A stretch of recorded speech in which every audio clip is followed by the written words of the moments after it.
My name is Joshua Ventura. For those who don't know me, I have 3 minutes to speak. I cannot preach like I did last year.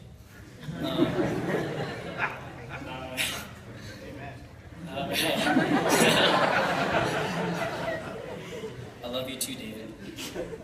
All right. 2 minutes.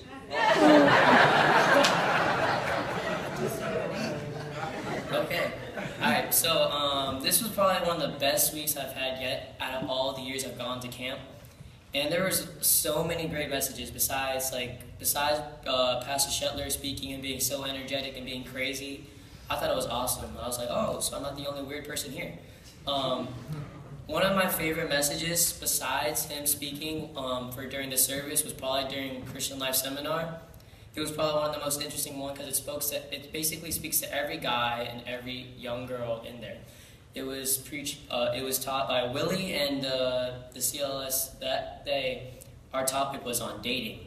That was a really good topic because I thought it was really interesting.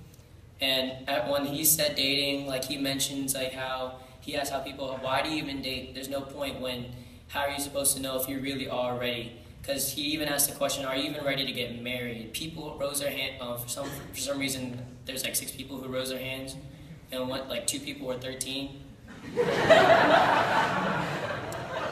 I'm just sitting here like, that's weird. But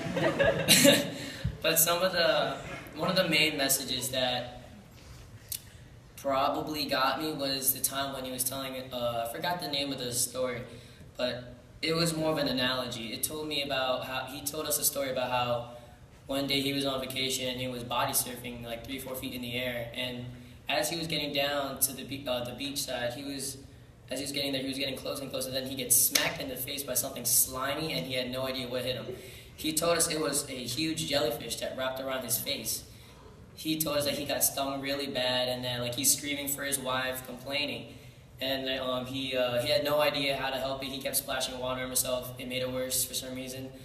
He told us about a guy who helped him, saying, all right, I'm going to stop by that 7-Eleven store down there across the street, and I'm going to get some beef tenderizer for your face. And when he said beef tenderizer, I was so confused. I thought he was going to cook him on the grill for some reason.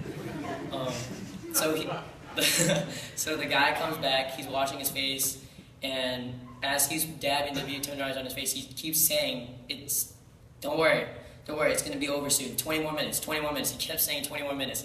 And Pastor Shetler was saying how, oh my gosh, if he kept saying 20 more minutes, I'm going to punch this guy. But what showed me was that how we always complain. We complain about the most stupidest things. Like, why did I get this? Why am I here? Why is that God did this to me? Or we complain about the stupid things while we were at camp. Why is it so hot out here? Why am I in this cabin? Why do I have this really weird counselor? He keeps bugging me all the time. It showed me how when he talks about how he was just in so much pain for only 20 minutes before the beef tenderizer took effect, it shows me how much we complain about the heat and stuff like that, and we don't even realize that's nothing compared to what would happen if we never knew about Jesus Christ as our Savior, if we did die and go to hell, because we would not know true pain until we're there, and we're going to be there. You would be there for all eternity, experiencing excruciating pain from the flames. And that's why I'm thankful. That's why I'm really thankful to know about Jesus Christ, that He was there to save us, to keep us from going to hell, because God did not want mankind to go there. Amen. It was a good week. Another good message was how he's talked, like how everyone else mentions about being the proper man or woman depending on whatever gender you are, because he also asked, I'm pretty sure you guys are guys and you guys are girls for a reason. But the main service was Friday night when he talks about giving your life to the Lord. And I remember that I made my promise to give to Full Lifetime Christian Service, to do something in the ministry. But I committed to actually give my life, to not even just stand there saying, okay, I'm going to do this for 10 minutes and stop. I gave my life to the Lord saying, Lord, whatever you want me to do, if you want me to go help out in the church, I'm going to go help on missions field. I'm not going to just give some part of my time. I will give everything I got. I will give everything, even if I have to pass, even if I'm going to pass out. I will do everything I need to please you, Lord, please you. I'll do everything in my power to uphold what you want me to do in my life, Lord.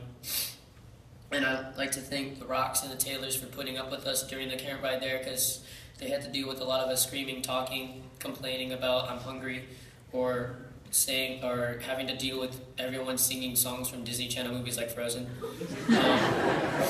especially on the way back. I was trying to sleep, but I woke up to that and I was crying.